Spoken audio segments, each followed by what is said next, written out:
todo mundo tem trauma e todo mundo precisa de terapia?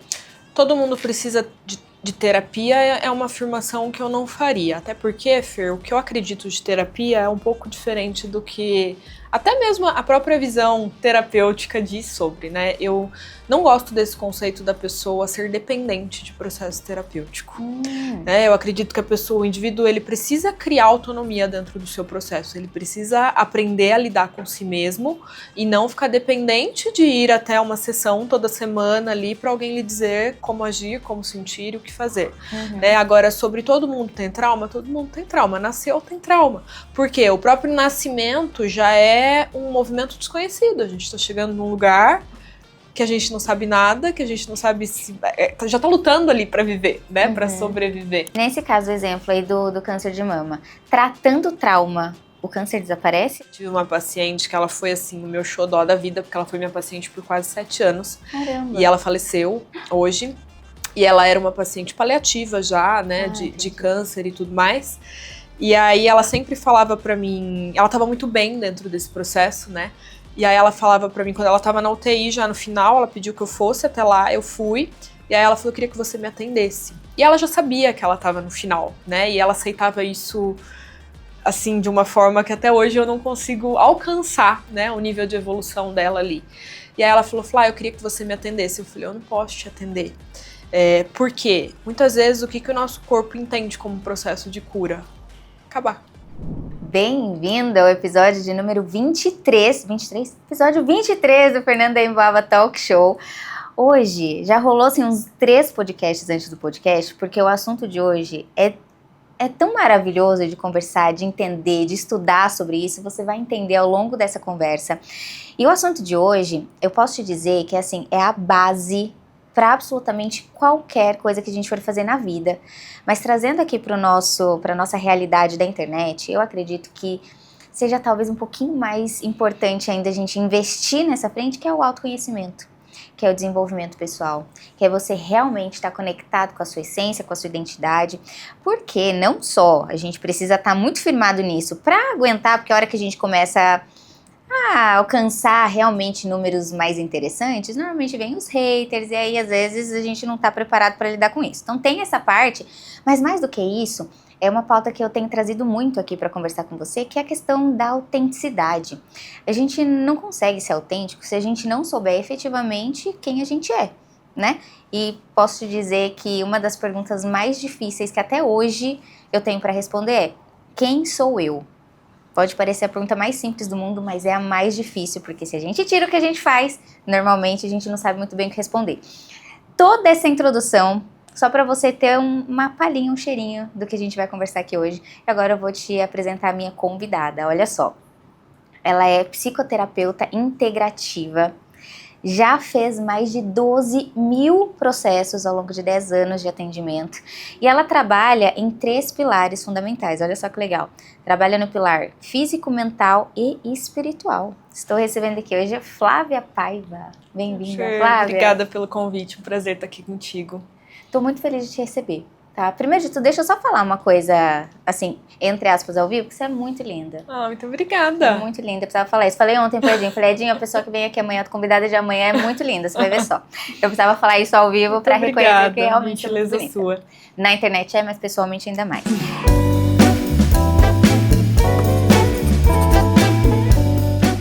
Flávia, eu não sei nem por onde que eu começo, de tanta coisa que eu quero te perguntar, mas para o pessoal entender melhor o contexto do que é efetivamente a psicoterapia integrativa, a questão da microfisioterapia, para mim, que sou bastante interessada nesse assunto, são termos novos, nomenclaturas que quando eu olho eu faço uma ideia do que seja, mas não sabia exatamente do que se trata, o que efetivamente vai acontecer numa sessão, por exemplo, de microfisioterapia.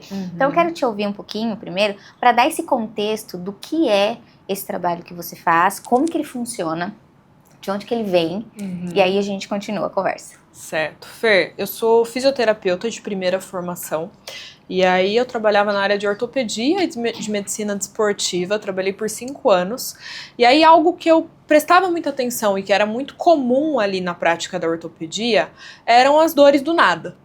E aqueles pacientes que ficavam ruins do nada, aqueles pacientes que melhoravam do nada. né? E alguns pacientes que estavam ali há anos tratando uma questão de ombro e aquela questão não melhorava, né? E aí eu comecei a ficar um pouco curiosa o que estava por trás daquilo. E aí você começava a conversar com os pacientes e eles começavam a me relatar algumas coisas muito frequentes de vida mesmo, né? De acontecimentos, ou que estavam vivenciando, ou que já tinham vivenciado ao longo da vida. E aquilo sempre me chamou muita atenção. Eu sempre conversei muito com esses pacientes na ortopedia. Até que em algum momento eu descobri que a microfisioterapia tinha recém-chegado no Brasil. E aí eu fui para Porto Alegre para passar por uma sessão. Eu era bem descrente de tudo isso. E aí eu fui para entender, para passar por uma sessão. Passei por uma sessão.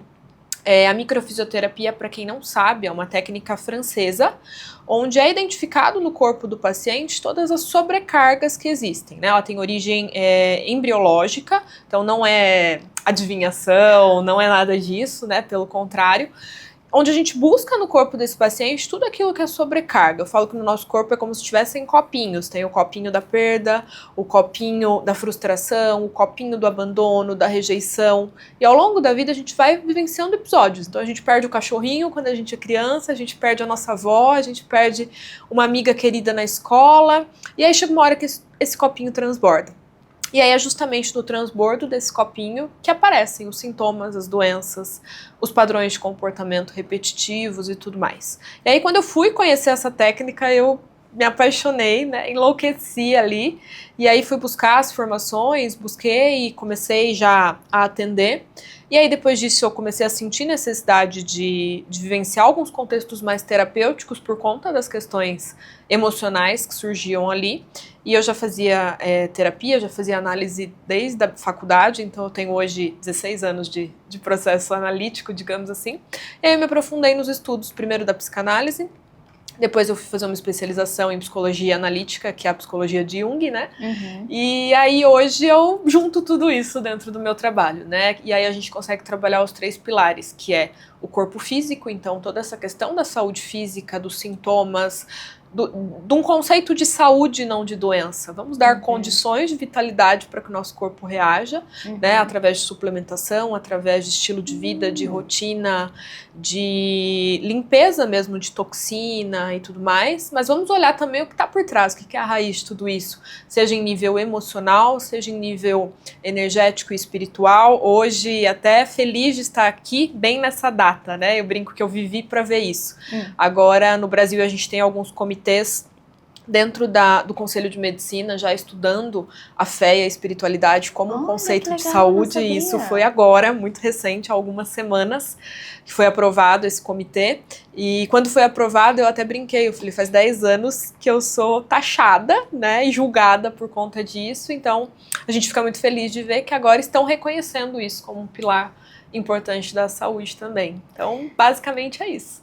Você ficou 10 anos sendo julgada e taxada. Como que foi ficar 10 anos sustentando algo que talvez fizesse com que outros colegas de profissão, enfim, te julgassem? Fer, você sabe que quando eu fiz a transição, né, quando eu saí da ortopedia e fui para esse mundo da saúde integrativa e tudo mais, os meus colegas, principalmente colegas médicos e tudo mais, eles falavam, você enlouqueceu.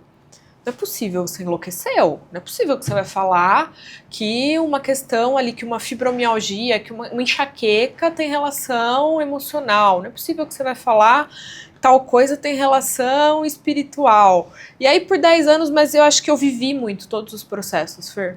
Então, tudo que hoje eu vivencio no meu consultório, eu falo que eu vivi esse processo na prática. Né? Então eu conseguia ver o impacto de tudo ali. Né? Então deu para sustentar. E eu acho que eu também não me importava muito. Eu acreditava muito no processo. Os resultados eram muito gritantes, assim, os depoimentos que a gente recebia depois de sessão, pacientes que estavam há anos ali tomando antidepressivo, há anos tomando remédio para fibromialgia, não conseguia sair da cama, e aí começavam a se exercitar, começavam a ver melhora. Então tudo isso acho que foi mais importante do que os haters. Nossa, que legal. Aí pergunta, dá para dizer que, com exceção talvez de uma batida, de um acidente, de uma coisa muito, de um trauma físico de fato, dá para dizer que toda dor ou doença tem origem emocional, energética ou espiritual, não? Fer, olha que interessante. É claro que a gente precisa levar em conta, se der tempo a gente até entra um pouco nisso, na questão genética também, né? Então, assim, quando a gente nasce, a gente já vem com muitas informações ali, pré-programadas. Se a gente pensa no espermatozoide, ele já está recebendo informações daquele pai 70 dias antes da concepção. Né? Então já carrega um material ali. Ao longo da gestação, aquela criança está sentindo tudo que aquela mãe está sentindo. Então a gente já vem com muitas pré-programações, né? E tirando isso, até um acidente, que é um trauma mecânico, uma sobrecarga mecânica, a gente pode pensar que existe um contexto por trás. Não que causou o acidente, que eu nem entro nessa pilha, mas você já reparou que duas pessoas às vezes sofrem o mesmo acidente e cada uma vai ter um impacto diferente? É verdade. Ou um outro caso que é muito comum, duas pessoas estão na mesma praia, uma pega virose e a outra não. Aí fala, pegou virose na praia, mas por que o marido dela não pegou? Né? Eu jogo a responsabilidade na imunidade. Então, tudo isso existe ali o terreno fértil, né? E aí, eu não descarto essa parte física da importância da gente trazer essa questão, né, da imunidade, do nosso estilo de vida, da rotina que a gente vive como um precursor ali da nossa saúde também. Né? Engraçado você falar isso, que me lembrou uma questão que aconteceu com a minha irmã. A minha mãe, quando estava grávida da minha irmã mais nova, sofreu um acidente de carro. Tava passando num cruzamento, aí a pessoa não parou no farol e bateu. E aí, eu lembro da minha mãe falando mesmo que foi pro hospital, porque estava acho que de 7 meses já, e a minha irmã estava com taquicardia dentro da barriga, né, depois do acidente.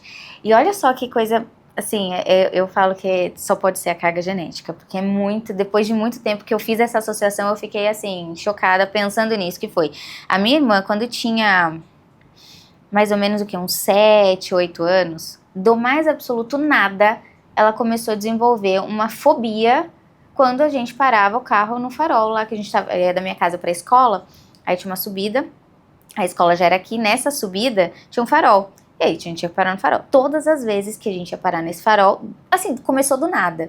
Ela começava a ter um ataque de pânico dentro do carro, e ficava falando que ia morrer, porque ela não aguentava, ficava sem ar, era assim, eu falava, gente, no começo a gente até falava, para de frescura, não sei o quê, só que não passava, era aquela coisa assim, angustiante de ver.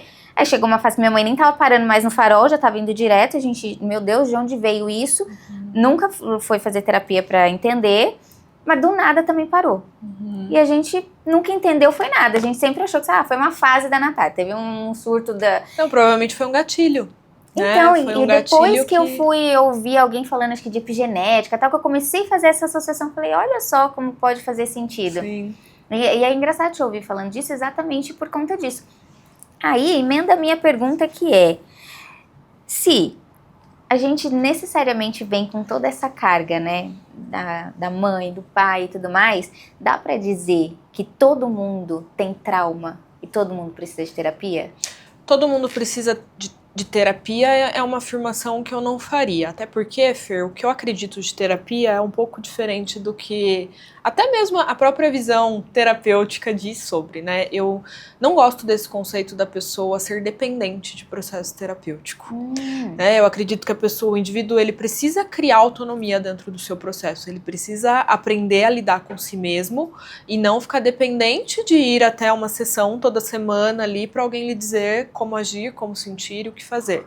Né? Agora, sobre todo mundo tem trauma, nasceu tem trauma. Porque o próprio nascimento já é um movimento desconhecido, a gente está chegando num lugar que a gente não sabe nada, que a gente não sabe se... já está lutando ali para viver, né? Para sobreviver. Então, isso até a teoria psicanalítica diz muito, né? Que nós sobrevivemos à base do amor, e é isso, porque quando nós nascemos, se não são os nossos pais ali nos alimentarem, nos cobrirem, nos dar banho, a gente não sobrevive, né? Então, nasceu já tem trauma. E a gente precisa necessariamente tratar esse trauma? Ou existe alguma situação em que aquilo não afeta, ou a pessoa, sem muita intencionalidade, aquilo se resolve? Eu acredito que alguns traumas vão impactar a vida ou a saúde da pessoa. Às vezes, em nível emocional, aquilo não vai ter impacto nenhum, mas aquela pessoa carrega uma insônia de uma vida inteira, carrega uma enxaqueca, carrega uma doença autoimune de uma vida inteira. Por quê? Porque o nosso corpo, a gente registra na célula mesmo, fica registrado em tecido. Por isso que na microfisioterapia a gente consegue detectar através do toque aonde estão essas sobrecargas. Então, muitas vezes isso não vai reverberar de uma forma emocional, mas pode ter algum impacto físico. Então eu falo que o melhor parâmetro para entender, todo mundo precisa buscar ajuda? Não sei, tá tudo bem na sua vida? Você está se sentindo bem, está se sentindo com vitalidade, com saúde, com autonomia emocional para lidar com as suas questões e tudo mais? Então, não. Eu brinco muito com as minhas pacientes que passem pelo processo, voem, vão viver. E aí eu falo, se vocês precisarem, vocês voltam aqui, né? Mas vão viver, vão ver como que vocês se saem também nessa dança da vida, né?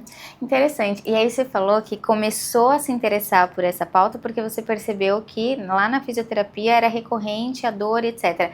Pergunta, é padrão, assim, a dor de cabeça é isso, dor de, sei lá, no joelho é tal coisa, dor na coluna é tal coisa, ou não?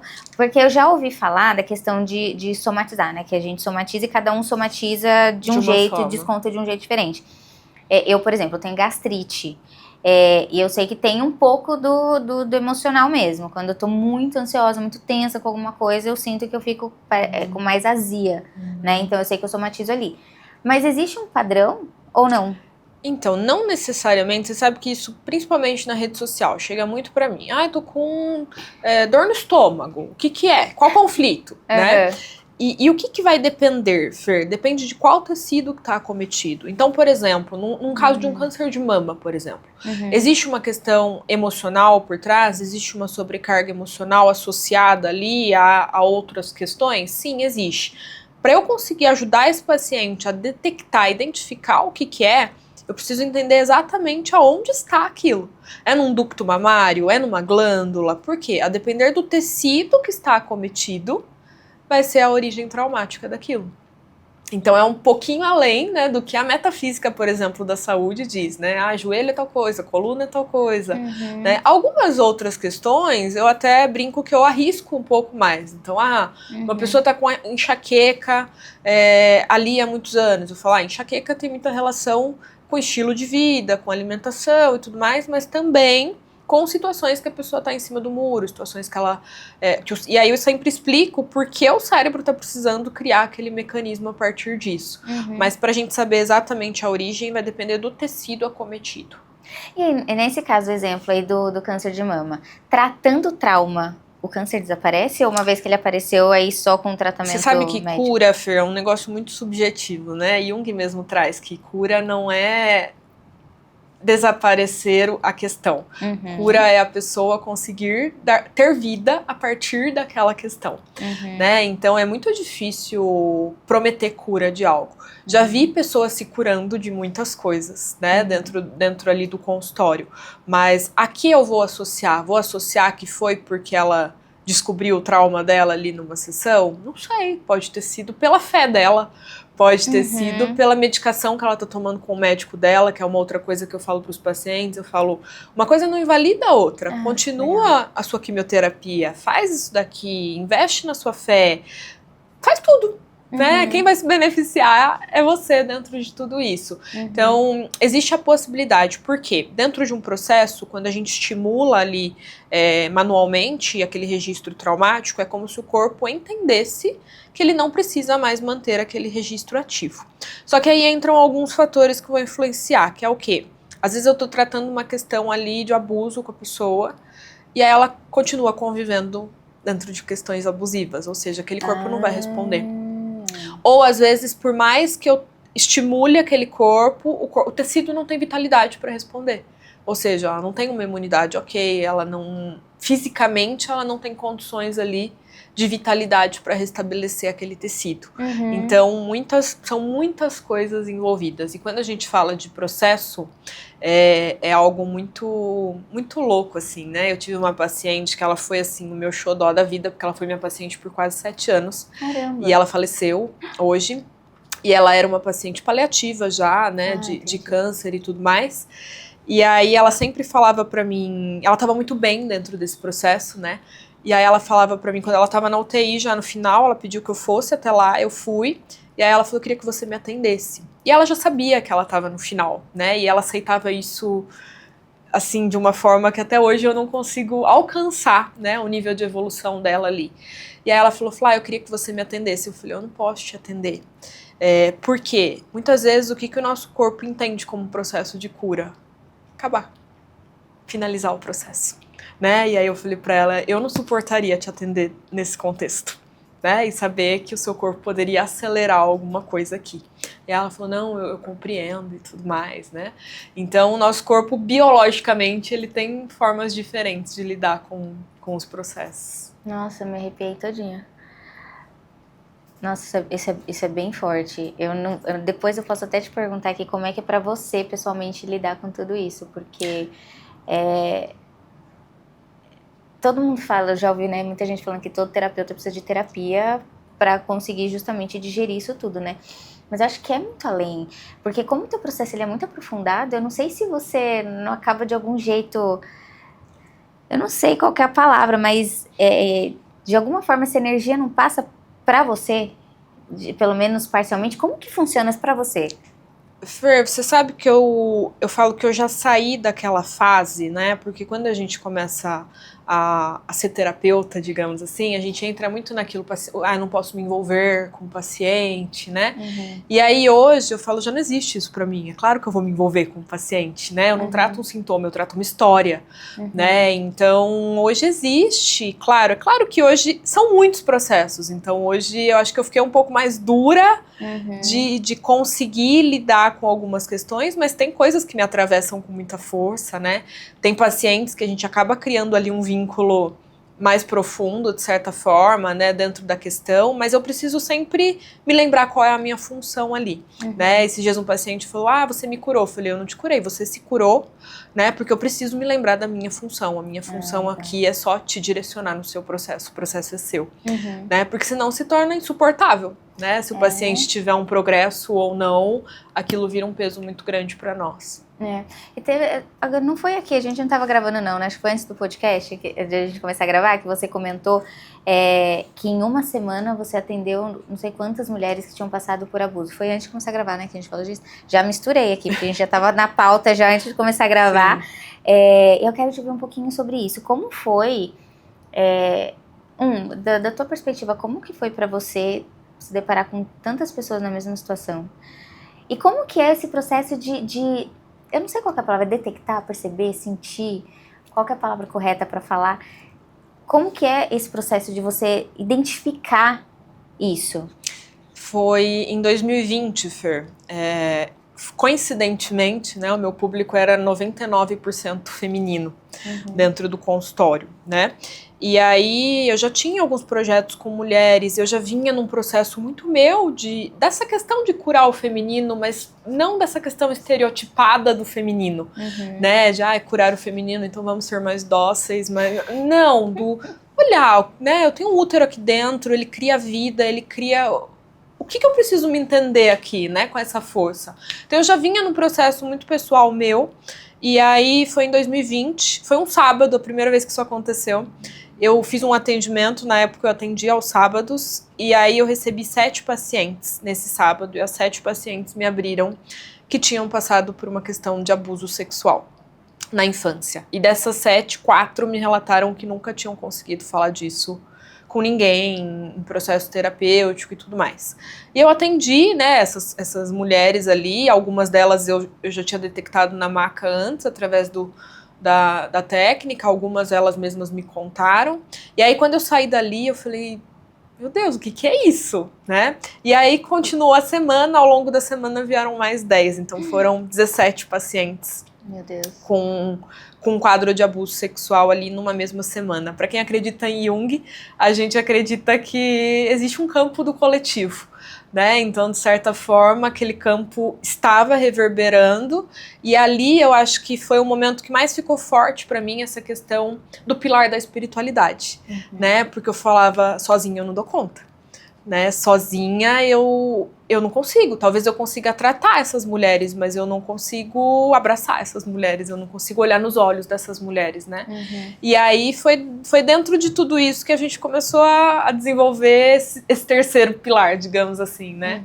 Eu falar para essas mulheres o quanto era importante elas também se trabalharem nesse sentido, né? E aí você fez a especialização na...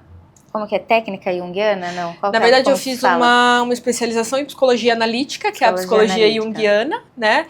Eu faço análise junguiana há muitos anos já, faço semanalmente e tudo mais. E aí eu fiz...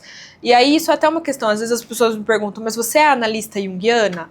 Né? Aí eu falo, eu não posso dizer que eu sou analista junguiana hoje, porque a análise, ela é puramente análise, né? Ela não mistura outras técnicas. E dentro da minha abordagem hoje, eu utilizo de outras ferramentas e de outros recursos, né? Mas a psicologia analítica ali, Jung, é muito forte dentro da teoria que eu acredito, porque Jung acredita justamente nisso, né? Ele acredita que existe o psíquico, o mental, o emocional, mas existe o simbólico também, que está além ali, né? Tanto no campo do inconsciente coletivo, quanto de algo além disso, né? Enfim, uma rede ligada aí. E aí, eu quero puxar agora essa pauta, pegando o gancho do Jung, porque a gente estava aqui conversando um pouquinho antes, né? Eu, na minha abordagem aqui, falando de posicionamento e tudo mais, aí você me perguntou, você fala de arquétipos e tal? Eu falei, olha, já falei, mas quanto mais eu me aprofundei, e não dá para dizer que eu estou aprofundada hoje, de forma nenhuma, mas quanto mais eu busquei sair daquela superfície rasa da bolha do digital para falar de arquétipos, mais eu entendi que eu não tinha que falar disso. Porque quando a gente começa a entender um pouquinho melhor de onde veio esse conceito, né? Em que contexto Jung traz essa questão dos arquétipos, você vê que chega a ser ofensivo você usar arquétipo para falar de como montar look, sabe? De paleta de cor do feed. Chega a ser ridículo. Eu já tava nesse ranço de arquétipo é muito mais do que isso, as pessoas não estão entendendo, estão achando que é você vestir um personagem do governante, e aí você vai usar roupa assim, com cabelo assim, vai virar o governante, e não é, né? Fica aquela coisa insustentável de viver um personagem. Viver um personagem, gente, é insustentável na vida, e fora que eu sempre falo que assim, a pessoa constrói o personagem no Instagram, aí você lá, Flávia, construiu que você é o governante com amante com cuidador. Tá? Porque faz todo sentido para o que você faz de serviço, então você vai construir esse personagem. E aí você constrói. Só que aí lá no consultório, como é que faz? Você vai todo dia ter que manter esse personagem? Porque você vai atender pessoas que te viram e que esperam lá no consultório ver a mesma Flávia do Instagram. Você sabe, Fer, que eu tive uma experiência, brevemente eu vou te contar em relação ao marketing com isso, né? Eu caí nessa onda, né, do posicionamento há alguns anos atrás, e eles falaram pra mim, você precisa ir no arquétipo do mago, né, eles me trouxeram. E eu, com uma visão junguiana, tipo, o que eles estão falando? Que arquétipo do mago é esse, né, enfim. E aí começou aquela coisa toda, né, você vai vestir roupas escuras, você não pode sorrir, você tem que ter um ar de mistério. Olha isso, gente, que absurdo. Você não pode sorrir? Ai, mas pelo amor de Deus. Você não pode ser muito acessível. E aí eu olhava e falava, mas como assim? Meus pacientes me conhecem assim, né? Eu dou risada, eu brinco, eu boto eles em cima do cavalo, enfim. Como que a partir de agora eu vou me vestir de roupa preta, vou ficar olhando pro nada e fazendo reflexões? Eu não sou essa terapeuta, né? E é muito engraçado, porque teve uma época, agora eu acho que já perdeu um pouco o encanto, mas que isso reverberou de uma forma, né? As próprias pacientes chegavam pra mim, Flávia, posso ativar o arquétipo da Cleópatra? Posso ativar o arquétipo da sereia? E eu falava, gente, mas que loucura é essa? O que tá acontecendo, meu Deus? E quando a gente olha pra visão junguiana e para a riqueza que são os arquétipos, né? Os arquétipos são estruturas psíquicas, ou seja, a gente tem de tudo ali, né, dentro do nosso inconsciente, isso é material do inconsciente coletivo, né, e a depender da fase de vida, da nossa jornada de vida, é como se fossem ferramentas que a gente vai acessando pra gente conseguir viver, né, então o quanto uma pessoa perde quando ela tenta, porque ela não consegue, tá, é uma ilusão quem fala, eu sou o tal arquétipo, você não é nada, assim, né? O seu inconsciente é muito mais forte que você. Mas o quanto essa pessoa perde quando ela quer se colocar dentro de uma caixinha ali, né? E o quanto ela perde, inclusive, de se desenvolver, de evoluir, porque ela vai estar freada na jornada, e a jornada é justamente a gente caminhando. Cada arquétipo, eu sempre ensino sobre arquétipos usando as deusas da mitologia grega. Porque eu falo que, quando a gente vai falar sobre arquétipo, o exemplo que eu te dou é o arquétipo da grande mãe, que seria o arquétipo da cuidadora pro pessoal do marketing, né? Mas muito bom pro pessoal do marketing, adorei. O arquétipo da grande mãe. Se a gente olhar para as pessoas e falar, qual a imagem que você tem de mãe na sua cabeça, né? A maioria das pessoas vai trazer uma imagem muito parecida, que é uma imagem que reflete Nossa Senhora Aparecida, né, que é aquela mulher e tudo mais. Mas eu nunca fui católica, mas é a imagem do inconsciente coletivo, né? Então existe ali uma informação antes daquele conceito. Então os arquétipos existem, mas a gente tem acesso a todos eles. Quando a gente fala do arquétipo mãe, é essa figura de mãe que existe dentro de nós. Não é a nossa mãe. Né? Não é você se vestir como mãe, ou se vestir como santa, ou nada disso. E aí, quando a gente vai... Eu sempre gosto de trazer pra mitologia grega, porque eu falo que fica um pouco mais próximo da gente. Né? E aí é muito engraçado o quanto tentam colocar as mulheres em caixinhas. Então, ou essa mulher é uma santa, e vai se vestir ali como a cuidadora, como isso, como aquilo, ou ela é uma... Enfim, e aí vai para um arquétipo ali diamante de uma Afrodite deturpada. É isso que eu ia falar, totalmente deturpada, Então, assim, pera lá, vocês sabem o que é esse arquétipo? Né? Esse arquétipo não é um batom vermelho, um vestido colado. Esse arquétipo é a feminilidade, é a beleza, é a alegria, é o prazer na vida, né? Então, assim, são camadas muito mais profundas, Fer, e arquétipo daria pra gente passar horas falando, fazer um episódio só pra falar disso. E sabe que você trazendo isso, reforça uma percepção que eu tinha, mas que tá ampliando um pouco a minha visão, que é quanto mais a gente se prende em tentar acionar ou ser o arquétipo tal, mais distante a gente fica da nossa essência mesmo, da nossa identidade, de entender o que realmente a gente já tem, o que já é nosso. Por quê? Porque eu não dou espaço para ouvir. Eu tava ouvindo ontem, acho que foi ontem ou hoje, tava ouvindo um áudio do Jung, falando dessa questão de Deus, de espiritualidade, e falando muito que Deus se manifesta no silêncio. Né? Ele fala, o Deus que está dentro de nós, não é exatamente o conceito que eu acredito de Deus, mas eu entendi ali o que ele estava dizendo. Ele fala, o Deus que está dentro de nós, ele vai se manifestar no silêncio. Então você precisa calar um pouco, né, o externo, você precisa se permitir ouvir um pouco mais. E é difícil a gente parar para se ouvir, né? Porque a gente está num mundo que está cada dia mais barulhento, porque ainda que a gente esteja aqui num silêncio físico absoluto, a gente está com o celular na mão e está dando scroll atrás de scroll, e é uma infinidade de informações que a gente recebe ali o tempo todo. E eu acho que ainda mais quando a pessoa começa, aí vou trazer aqui para a bolha do digital, a gente começa nessa jornada digital e aí você quer se posicionar, aí já começa, eu já tenho o ranço do posicionamento digital, que eu já falo, gente, não existe posicionamento digital, digital é só uma ferramenta, é só mais um lugar onde você vai estar se posicionando. E aí quando a pessoa está nessa busca, ela começa a querer fazer essas construções. E aí vem o arquétipo, vem a paleta de cor, vem a roupa que eu só posso assim, e o cabelo só pode assado. E isso vai te distanciando tanto da sua identidade, tanto da sua essência, que passa ali 2, 3 anos, a pessoa não suporta mais abrir e fazer um conteúdo, fazer um story, fazer um vídeo, fazer nada, e aí não entende por quê. Eu falo, gente, pode observar, se você tá tão exausto assim de fazer algo que era relativamente ok pra você, que já era mais natural, pode ter certeza, você tá se distanciando daquilo que você é. O que você tá produzindo não é quem você é. E eu conversando uns tempos atrás com a Vanessa, né, uma amiga aqui em comum, ela falou exatamente isso. Ela falou, eu olho pro meu feed, eu não sei quem é essa pessoa. Eu acho cafona, eu não gosto, não queria ter nada disso. Né? Mas por que tá? Porque justamente entrou na construção do posicionamento digital, e aí chega alguém falando, cara, pra você se posicionar, você tem que ser o governo. Quantos treinamentos eu já não fui, Flávia? Que a pessoa fala assim, porque existe 5 tipos de tom de voz. E o que mais vende é o do, sei lá, governante, não lembro qual a palavra que a pessoa falou, porque ele passa mais autoridade, e esse tom de voz é o tom de voz em que você precisa ser grosseiro, você precisa ser áspero com as pessoas, você precisa falar alto, você precisa, de certa forma, humilhar um pouco, porque chega num nível que é um pouco humilhante a forma como a pessoa tá falando com você.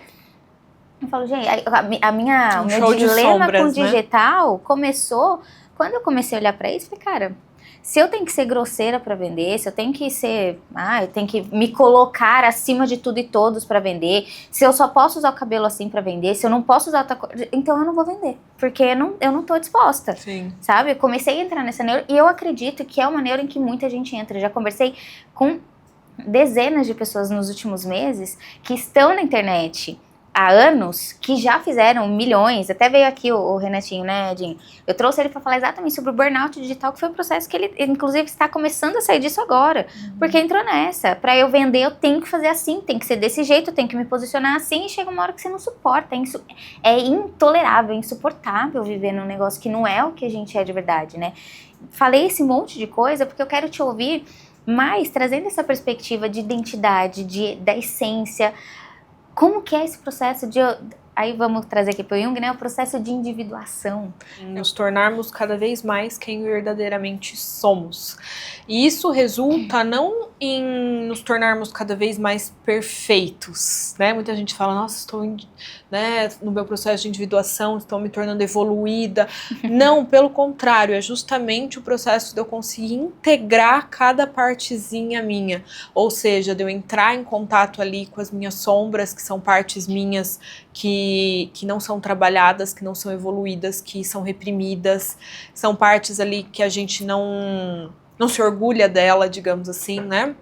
Mas que tem uma grande influência sobre nós, né, na vida, no dia a dia, e que aparecem, uma hora ou outra aparece. A gente tem um monte de casos aí, o próprio João de Deus e tudo mais. Então, uma hora ou outra essa face se apresenta, né, e aí, nossa, essa pessoa sempre foi ruim, aí entra tudo isso, né, nossa, essa pessoa se fazia de tão bondoso, mas ele sempre foi ruim. Não, ele tinha uma parte dele que é ruim, você também tem. Né? Ou seja, todos nós temos. A questão é que quanto mais identificado a gente está com essa idealização que a gente tem sobre a gente, né, com essa construção desse personagem perfeito, menos a gente olha para essa sombra que existe dentro de nós. E aí, se a gente não olha para ela, ela toma força. Isso que você falou sobre identidade e tudo mais, Fer, nada nos tira tanta força do que estarmos fora do nosso lugar. Né? Então, às vezes, a gente vê as pessoas se perdendo justamente tentando criar um lugar de força para se posicionar, para ser bem vista. Só que ela não entende que ela está perdendo a grande potência dela, que é tá na cadeira dela, no lugar dela, sendo quem ela é, né? Com a expertise dela, com o jeito dela, né? Então, isso é uma loucura. Quando a gente fala de arquétipo, o que é bem interessante? É interessante, sim, e eu trabalho muito isso com os pacientes, né, de trazer para elas essa questão dos arquétipos e tudo mais, e eu sempre falo para elas, vai ser muito mais fácil você se identificar qual arquétipo você está e não você é, a partir da sombra dele. Olha. Então, quando eu olho, por exemplo, trazendo de novo o conceito das deusas, que eu gosto muito ali, né? Fica muito, muito lúdico pra gente trabalhar. Eu falo, como que eu sei que eu tô conectada a Afrodite, ao arquétipo da amante? Geralmente pela sombra dele. Quando eu tô com baixa autoestima, quando eu tô me cobrando muito, quando eu tô muito insatisfeita com a minha imagem, quando eu tô querendo muito confete. Ou seja, eu tô naquele arquétipo, mas eu tô na sombra dele. Porque qual seria a potência desse arquétipo? Seria eu estar vivendo a beleza, o prazer, a criatividade, o magnetismo, né? Então, se a gente olha friamente, é muito mais fácil a gente se identificar pela sombra do que pela luz, né? E a partir disso a gente consegue ir se trabalhando. Então, observei que eu tô com essa questão aqui de autoestima, como que eu consigo contornar isso? E se eu trabalhar um pouquinho mais esse outro aspecto? E se eu trouxer um pouquinho mais disso daqui? E assim a gente vai vivendo essa jornada de individuação, que é dando contorno e iluminando essas sombras que a gente vai encontrando no caminho, né? Isso de identificar as sombras, eu acho que é algo tão poderoso. Eu falo sempre, né? Gente, é engraçado, é sincronicidade mesmo, porque sempre que eu chamo alguém aqui para conversar aqui no programa, eu chamo porque eu acho interessante o tema da pessoa, o jeito como ela fala, se posiciona. Mas quando a gente começa a conversar, aí eu vou vendo que parece que vai descrevendo etapas da minha vida, momentos. Sim. Assim, que é impressionante. E eu tô muito nesse momento de identificar sombras. Exemplo, eu postei um vídeo essa semana, anteontem, falando que eu me descobri uma pessoa extremamente orgulhosa. E não que eu achasse que eu era uma santa que não tinha orgulho, não é isso. Lógico que eu sabia que tinha em diversos momentos, você tá numa discussão, você não quer perder a discussão, eu sei que é orgulho. Mas além disso, olhando assim de forma muito honesta para dentro de mim mesma, eu fui entendendo que eu sempre falei, não, eu sou uma pessoa muito aberta, eu sempre ouvi todo mundo, até politicamente, eu não sou de querer enfiar a goela abaixo a minha opinião, também não sou de querer necessariamente falar, eu meço o ambiente, se faz sentido eu converso, senão eu só escuto e tá tudo bem, então, né, tá tudo certo. Agora, quando eu comecei a fazer essa análise, eu fui entendendo que apesar de externamente eu estar ouvindo e estar dando atenção, internamente eu estava desconsiderando tudo, eu não estava realmente ouvindo, porque não quer dizer que eu vou ouvir e absorver, mas eu ouvi realmente querendo entender, realmente querendo estar interessada em quem você é, o que você está falando, o que você está trazendo, né?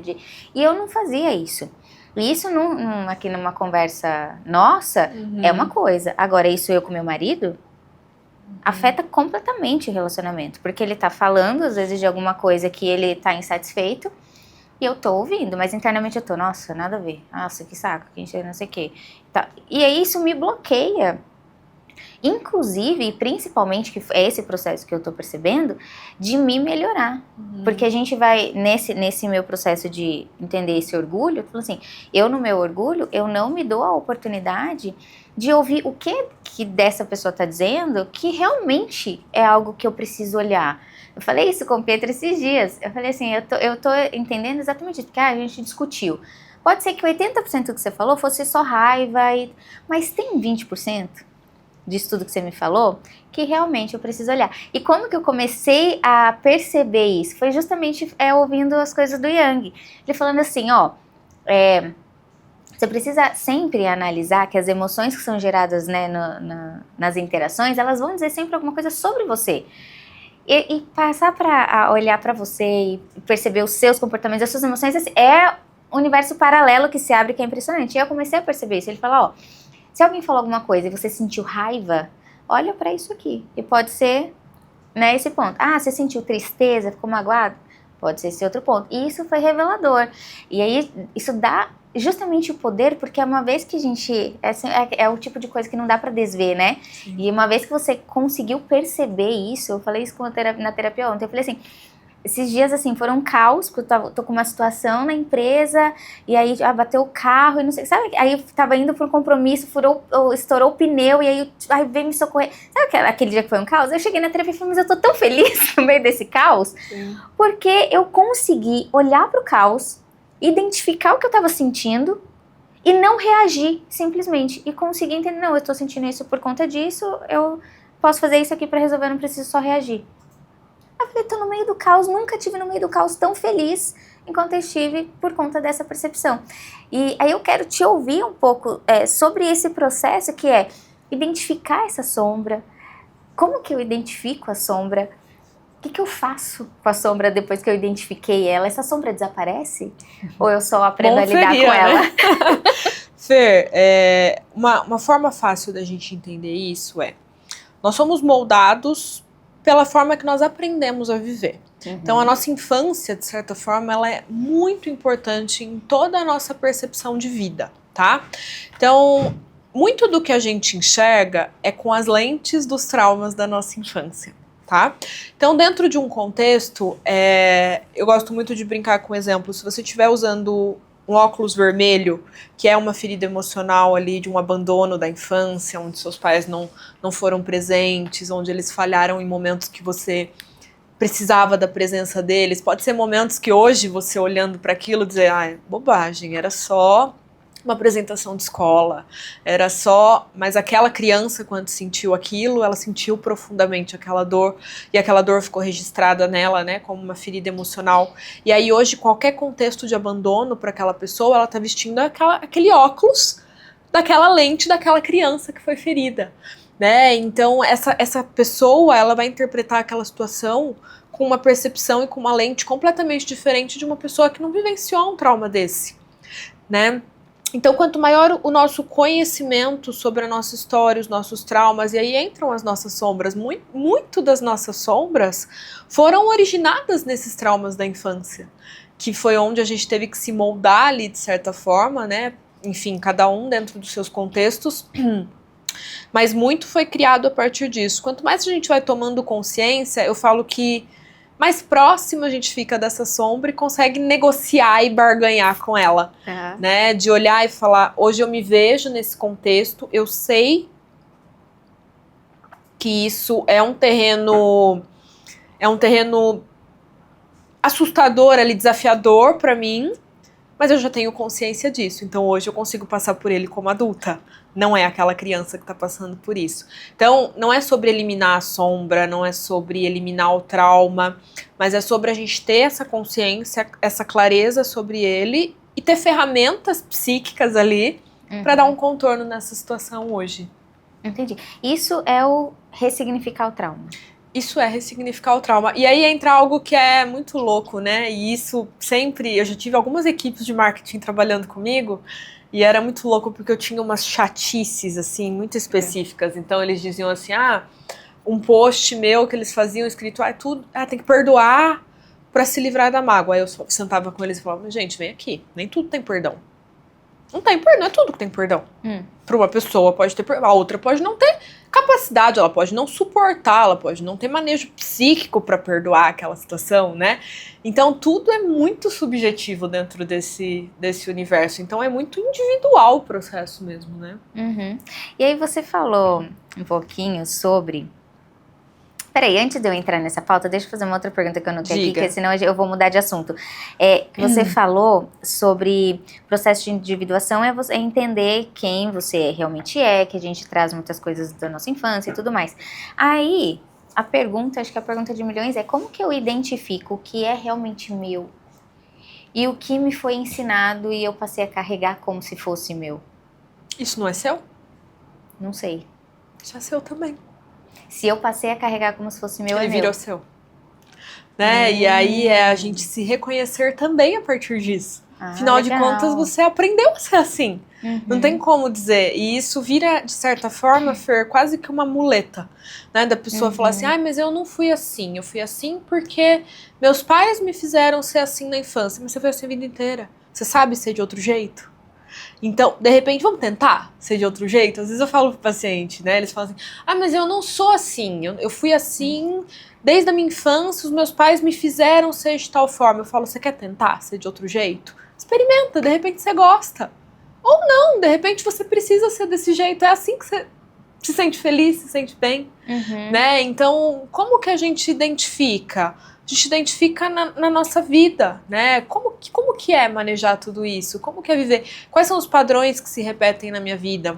A nossa vida, Fer, ela é literalmente um reflexo das nossas crenças mesmo. E eu nem digo crença no sentido simbólico aí da coisa, né? Eu digo crença no sentido mais psicológico mesmo, né? De o que a gente vive? Como são as relações que a gente vive? Isso vai dizer muito se a gente está vivendo à base de trauma ou não, né? Como que é a nossa relação com o dinheiro, né? Como que é a nossa relação com a nossa saúde? Tudo isso são resultados que vão falar muito sobre esse processo interno nosso, né?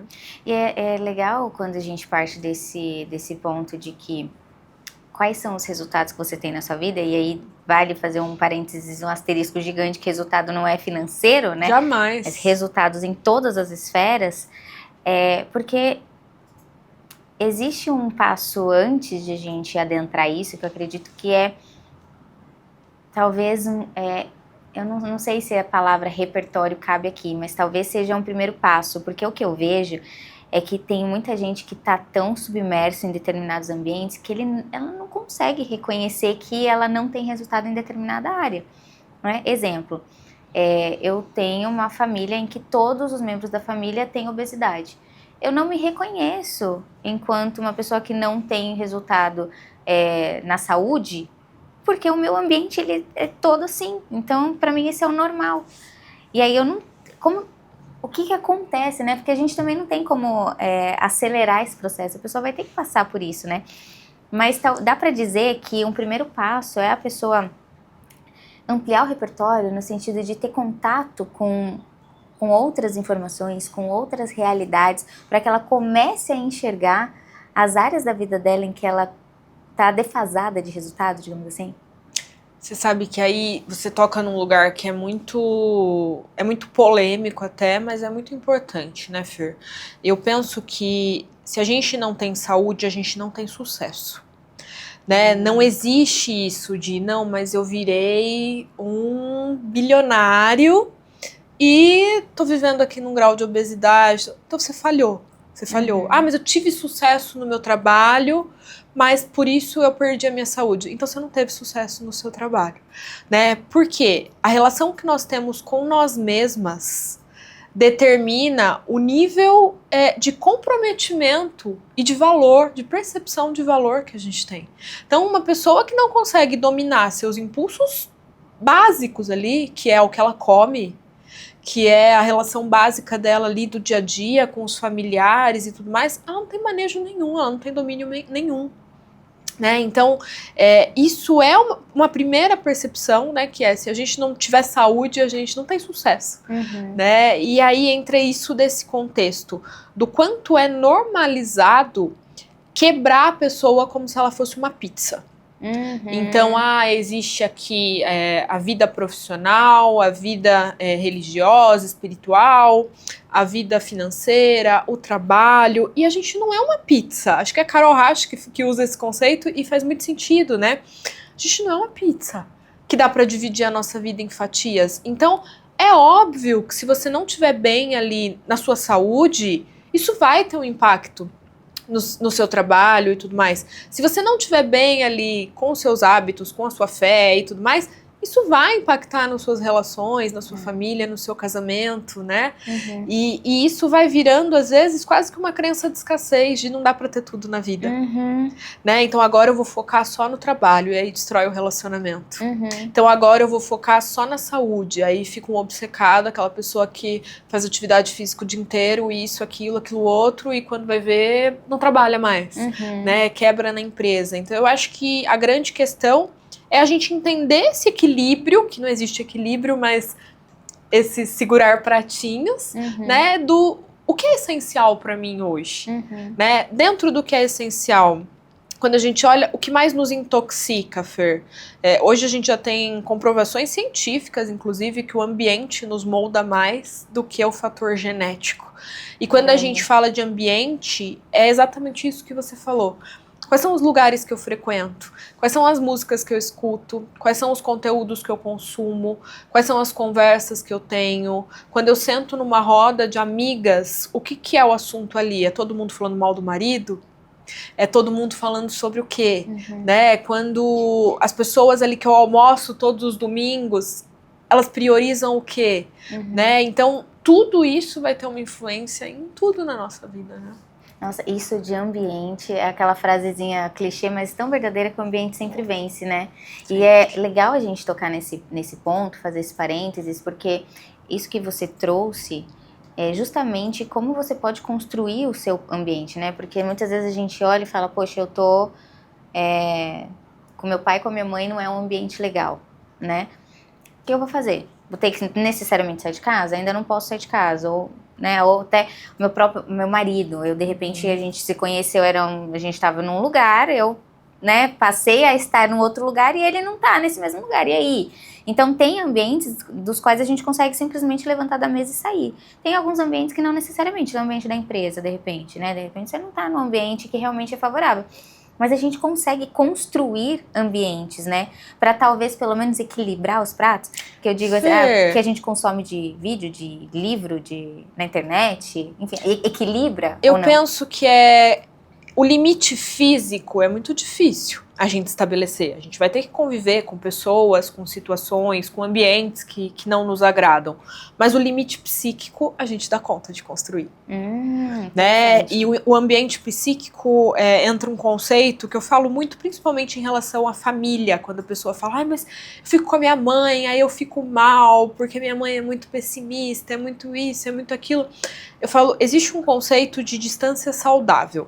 E não é distância de se manter distante, é uma distância psíquica de até onde eu vou permitir que essa pessoa tenha espaço psíquico em mim. Ou até onde não. E aí, às vezes, isso entra em demanda também. Quanto você consegue conviver com esse familiar? Ah, eu consigo passar o fim de semana com a minha família. Vai ter gente que vai falar, não, eu consigo tomar um café com a minha mãe. Respeita esse limite saudável. O que é esse limite saudável? É o limite onde você consegue manter a sua barreira psíquica.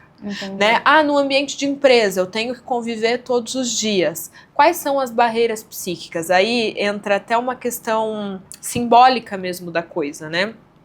É muito fácil alguém te acessar através da sombra dele, digamos assim, emocionalmente falando, te desestabilizar, né? Então, algumas coisas básicas que a gente usa para se blindar, digamos assim, né? Não dê acesso para esse outro. Né? Devolve o lixo desse outro para ele e não pega para você. Às vezes a pessoa pega muito lixo emocional do outro. Então a pessoa começa a jogar um monte de coisa ali emocional, um monte de crença, um monte de questões e aquela pessoa vai pegando para ela. Devolve pro outro, né? Devolve a questão dele, devolve com perguntas para ele. Geralmente quem joga muito lixo psíquico no outro, ele não sabe responder pergunta. Então se você perguntar um simples, mas por quê? A pessoa já não sabe responder. Né? Então, existem manejos ali que quanto mais a gente vai se desenvolvendo emocionalmente, digamos assim, mais a gente consegue se blindar, né?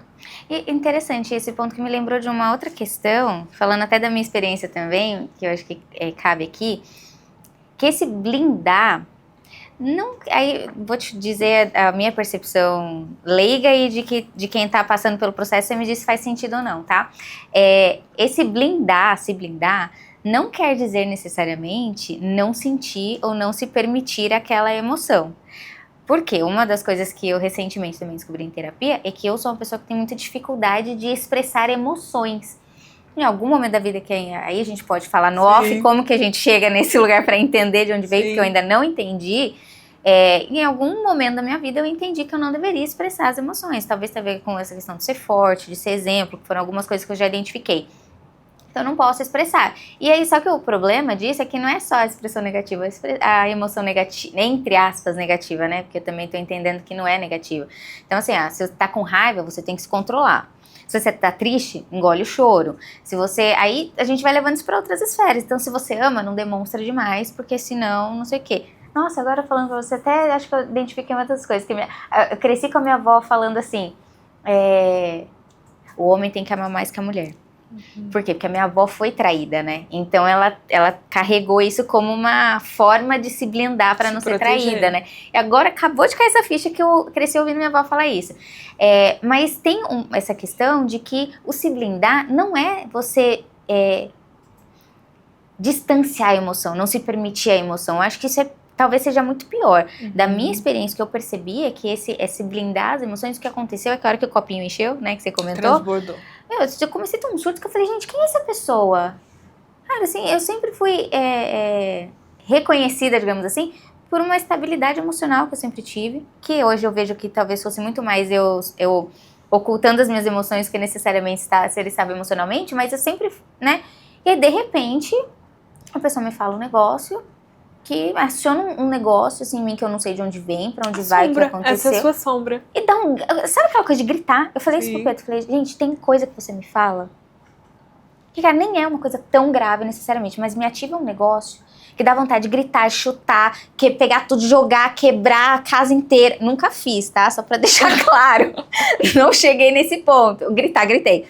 Agora, de jogar, mas a vontade é essa, sabe? Quando parece que nada do que você fizer vai externalizar o suficiente aquela raiva que você tá sentindo? Eu cheguei nesse lugar e eu falei, gente, foi a partir daí que eu comecei a falar, gente, tem alguma coisa aqui que eu preciso olhar. Você não se é encontrou normal. com a sua sombra, né? E que Pois bonito isso, né, Fer? Porque eu acho que sentir é visto como algo com fraqueza.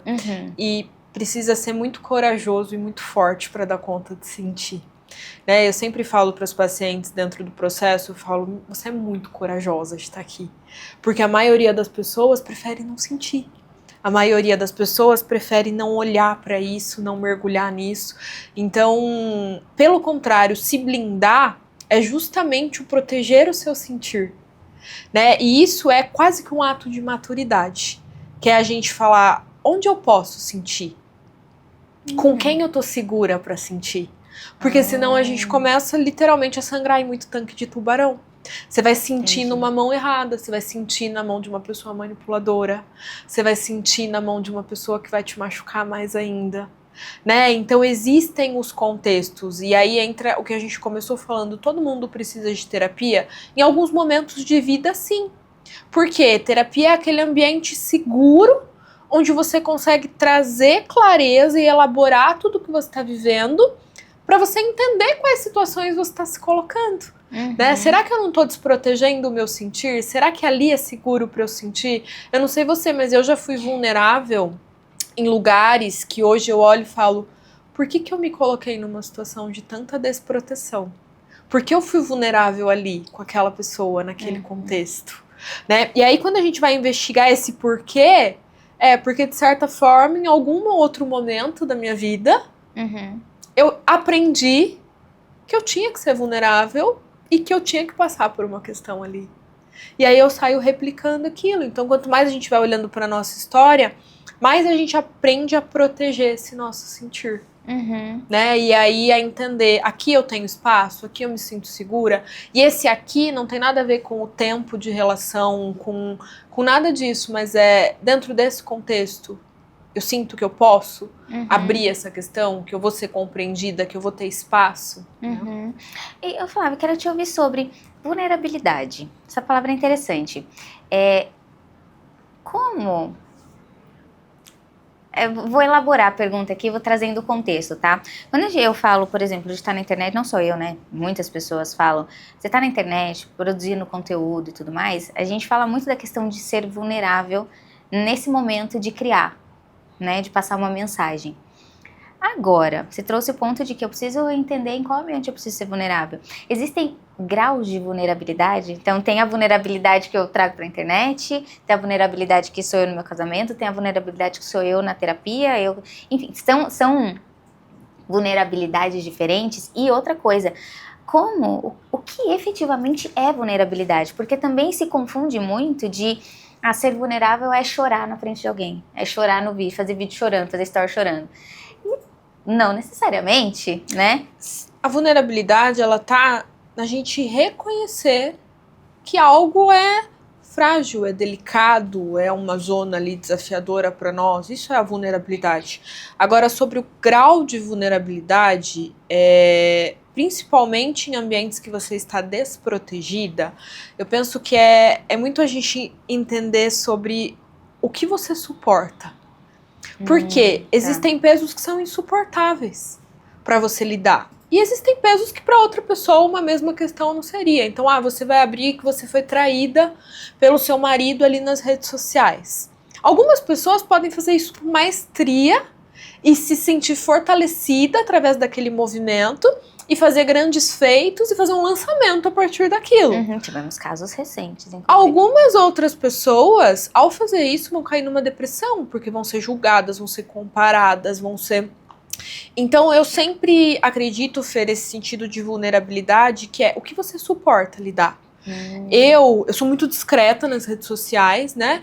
E justamente porque eu falo, aqui eu escolho não dar acesso a questões que eu não quero ter que lidar nesse ambiente, com pessoas desconhecidas e tudo mais, né? Então eu acho que é sempre uma vulnerabilidade num nível de escolha. O que eu suporto lidar? Dentro da pior hipótese, o que eu suporto lidar? Né? Se as pessoas acabarem comigo aqui e não me apoiarem, eu suporto lidar com isso? Ou não, eu quero lidar com isso, porque além do suporto eu quero. E aí você vai detectando os passos que você quer dar em determinados lugares. E até mesmo na terapia, né? A gente precisa ter muito cuidado com esse manejo, porque é na hora do paciente. Às vezes não adianta também eu querer que o paciente resolva uma questão que ele ainda não suporta emocionalmente resolver aquilo. Né? Então, às vezes eu pergunto para um paciente, você quer falar sobre tal coisa? Me fala, não. E aí eu falo, tudo bem. E aí eu posso olhar para ele e falar, mas você tem que falar sobre tal coisa, porque senão você não vai melhorar. Aquele paciente não suporta falar sobre aquilo naquele momento. Né? Então a gente precisa ser muito fiel a nós mesmos, de entender esse contexto, até onde eu suporto hoje. E pode ser que eu não suporte hoje, amanhã eu suporte. Né? Pode ser que hoje você não consiga ter determinada conversa com seu marido porque você está cansada. E talvez depois de dormir, de ter uma boa noite de sono, de se elaborar ali internamente, você consiga amanhã de manhã ter uma conversa com ele. Isso é muito legal, porque recentemente tive uma discussão com o Pietro, uma discussão meio besta assim, mas ele ficou chateado. E aí eu não cheguei a gritar, mas eu ergui um pouquinho o tom de voz, sabe? E tá, beleza, passou aí, eu fui dormir. Chegou no outro dia, eu tava feliz, tava assim, cara, tô bem, sabe, tô tudo certo. E aí eu tive uma conversa, expliquei, olha, eu tô num processo assim, eu tô me atentando a isso, eu tô olhando pra isso e tá nananana. Então hoje essa pessoa não é a pessoa que tava com você há um ano atrás, que, né, nessa situação faria tal coisa. Aí ele falou pra mim assim, não, você não é ainda essa pessoa que você tá falando. Porque a pessoa que é essa pessoa não teria ontem falado tal coisa. E foi, eu não rebati, mas eu pensei exatamente isso. Eu falei assim, é assim. Porque não é porque eu tô no processo que eu tô pronta. E aliás, eu acho que eu nunca vou estar pronta. Eu sempre vou ter alguma coisa que não tá 100% elaborada. Alguma coisa que acionou um gatilho que, putz, demorei segundos a mais para identificar e acabei dando uma deslizada. Então, e achei até legal eu ter pensado isso comigo mesmo, que eu falei, olha só, tô sim no processo, porque até pouco tempo atrás, eu na busca de validação já ficaria extremamente magoada. Como assim? Eu não sou sim essa pessoa. Eu tô tentando, você não tá vendo que eu tô tentando? E hoje eu não tô. Por isso que eu falei que no meio do caos, eu fiquei feliz de perceber que eu tô conseguindo colocar cada coisa no seu lugar. E eu achei interessante você trazer essa questão de ser muito fiel a si mesmo. Eu vou até trazer um pouquinho para esse contexto do digital e talvez a gente possa até compartilhar a tua história, não história com o digital, na verdade, né? Justamente essa questão de ser fiel à essência, porque você me falou, essa questão da vulnerabilidade é justamente você entender o que você suporta, até onde você está realmente disposto a ir, o que você tem a convicção, a clareza de que, cara, se tudo der errado até aqui, eu consigo lidar. E o que eu vejo é que quando a gente vai pra internet, especialmente a galera que tá falando do posicionamento arquetípico e etc, essa história toda, quem produz conteúdo também fala muito disso, né? Quem fala de produção de conteúdo fala muito disso, que é muito essa questão de, pra dar certo tem que ser desse jeito.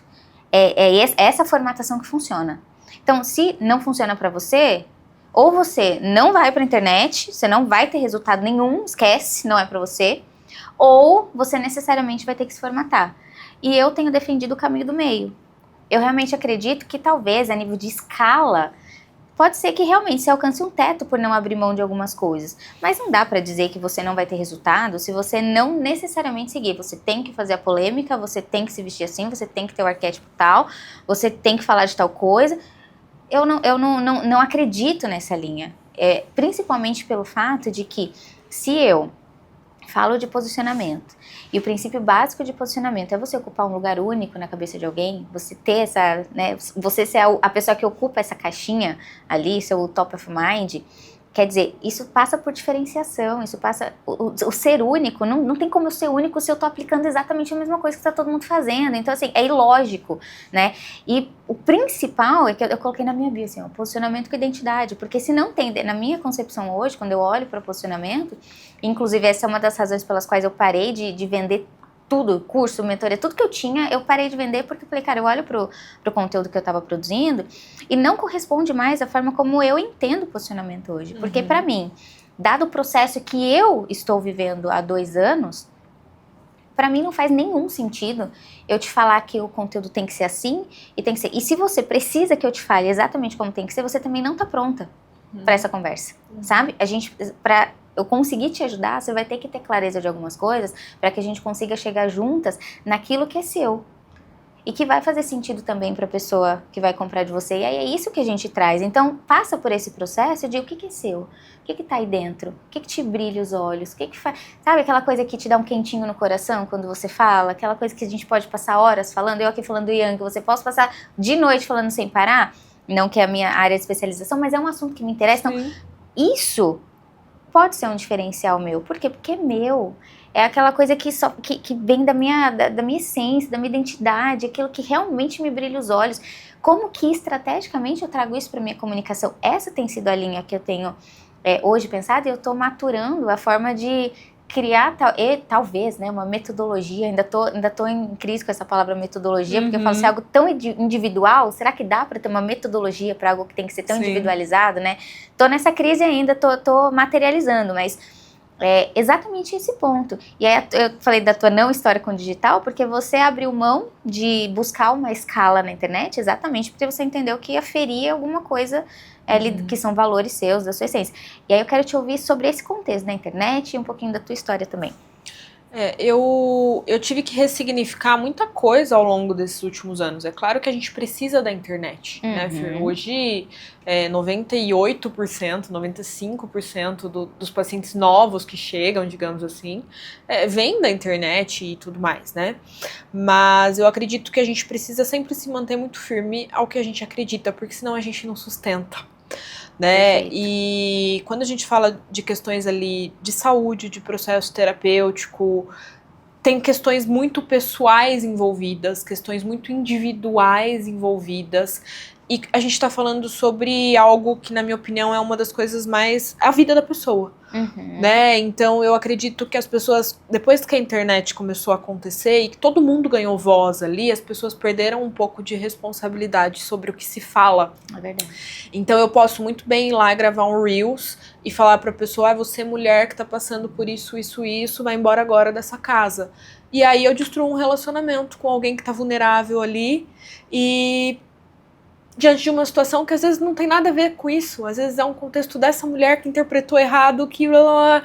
enfim, e aí tudo isso tem um peso. Quando eu entrei pro digital em 2019, eu fiz meu primeiro lançamento de um curso para mulheres na época, tive um burnout no meio desse lançamento, tinha uma equipe de coprodução, e aí hoje, quando eu olho para isso, né, e eu falo o quanto foi necessário eu passar por esse burnout, por 2 motivos. Hoje eu sei que um paciente passa por um burnout, né, que era justamente eu entrar na minha casa, eu sempre gostei de atender muitas horas. Então eu não atendo todos os dias, mas os dias que eu atendo muitas horas, porque eu falo que eu entro no flow, e aí eu prefiro do que atender picado. E aí eu me vi atendendo ali 10, 12 horas num dia, chegando em casa, cumprindo toda a demanda ali do digital, grava anúncio, faz isso, faz aquilo. E aí eu chegava na minha casa, sentava no chão e começava a chorar. E falava, ou eu janto ou eu tomo banho, que os dois eu não consigo. Né? Não tem energia, o potinho esgotou. Zero. Né? E aí eu comecei, em meus processos, né, eu tentei identificar o que tá faltando energia. Eu tô fazendo muito? E aí eu entrei justamente na questão do não, eu tô fazendo pouco daquilo que eu acredito. Não é que eu tô fazendo muito, eu tô fazendo pouco, eu não acredito no que eu tô vivendo, né? E aí, enfim, eu saí nessa época, perdi muito dinheiro, porque eu tive que desfazer um contrato ali. E aí passou 2 anos, eu resolvi que eu ia de novo. Né? E aí, agora eu tô pronta. Tô pronta agora. Enfim, e aí eu lancei um outro curso, eu tenho ele até hoje, mas num formato completamente diferente, né? E aí, de novo, eu me vi no digital, tendo uma linha editorial que muitas vezes ia contra aquilo que eu acredito, porque no digital as pessoas do marketing me vendiam, Flávia, mas não dá pra falar que depende. Você precisa falar algo, mas depende.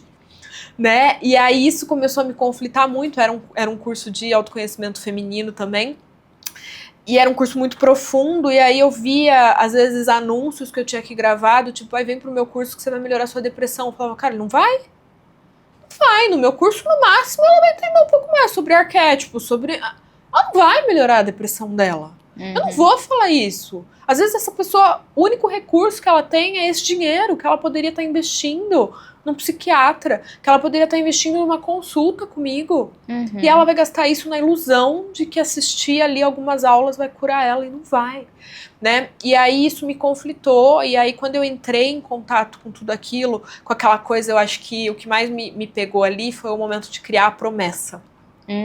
E foi o exato momento que eu tive o gatilho ali de falar, eu não quero, e eu literalmente me percebi ali, Fernanda, eu percebi uma angústia muito forte, né, de eu preciso criar uma promessa de uma transformação que eu vou fazer em 45 minutos ali de uma aula.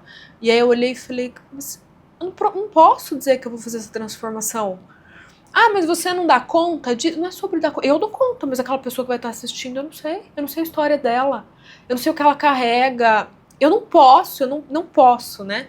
E aí eu resolvi sair do digital. Então foi muito nesse sentido de eu falar, ou agora eu faço algo que eu sei que vai ser bom, e aí entra aquilo que a gente falou, né, Fer, de às vezes a gente tem que abrir mão do que é bom, porque é óbvio que seria bom e teria resultado, mas o que é bom, o que é resultado?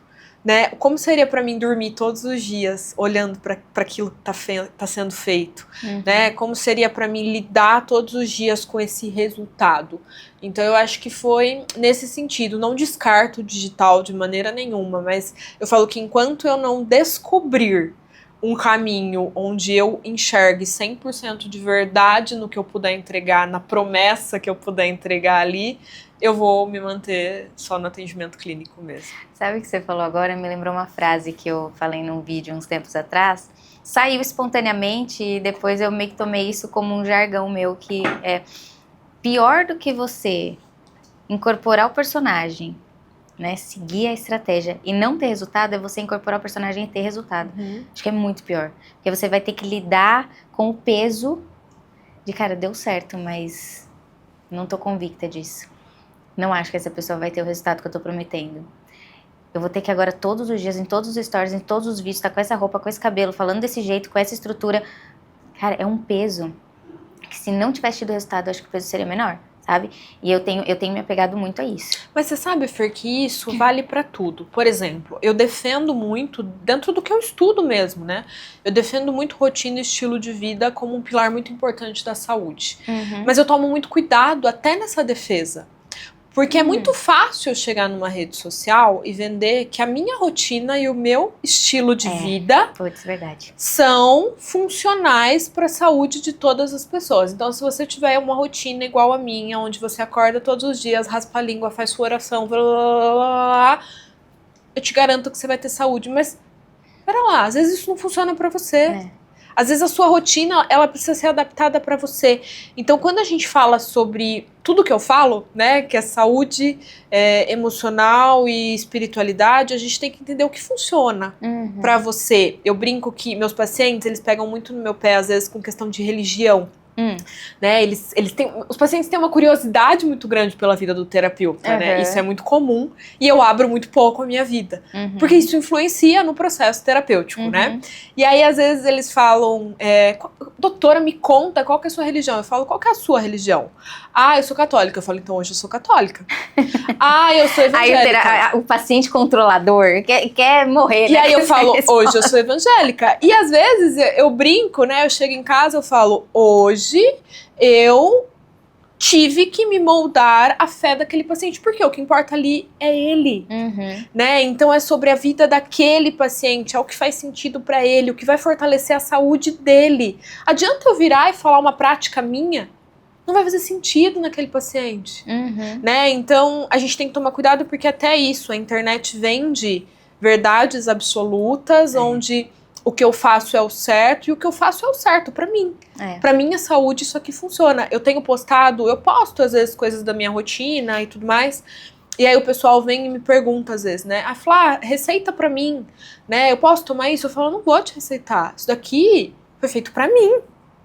Eu não sei se isso daqui vai funcionar pra você numa consulta. Eu sei, mas aqui eu não sei. Né? Então a gente precisa tomar muito esse cuidado, senão a gente se perde pelo outro, né? Da gente olhar e falar, nossa, se eu tivesse uma rotina igual a da Fernanda, Exato. eu teria uma vida incrível. E não necessariamente, né? Exatamente. Isso é uma questão muito presente, ainda é um pouco, no meu casamento. Porque o Pietro, ele tem muito isso, que tem que acordar cedo e trabalhar até tarde. E por um bom tempo, também na ânsia de validação, porque se ele acredita que esse é o ideal, de algum jeito eu entendi que se eu fizesse isso, eu seria talvez mais respeitada. Mas, não que eu não fosse amada e respeitada, tá? Mas nessa busca de querer ser, de querer né? ser a projeção ali, Tudo né? ali, então eu falei, não, eu vou também, tem que acordar cedo, tem que dormir tarde, trabalhar muito, não sei o que. E, gente, eu fui entendendo, e aí em alguns momentos eu vou me perdendo, que eu acho que isso aqui vai até emendar com um ponto que eu quero trazer com você, que eu falei assim, eu fui me desconectando da mulher que existe em mim, da Fernanda feminina. Porque se eu tenho que trabalhar esse tanto de horas, eu tenho que me lascar de reunião, de falar, de resolver, tem que isso, aquilo, e eu sou a guerreira, a governante, a não sei o que, e cadê a hora que eu vou me cuidar? Cadê a hora que eu vou cuidar da minha casa, que eu vou decorar a minha casa, que eu vou aprender a fazer uma receita, que eu não sou de cozinhar, mas, sabe?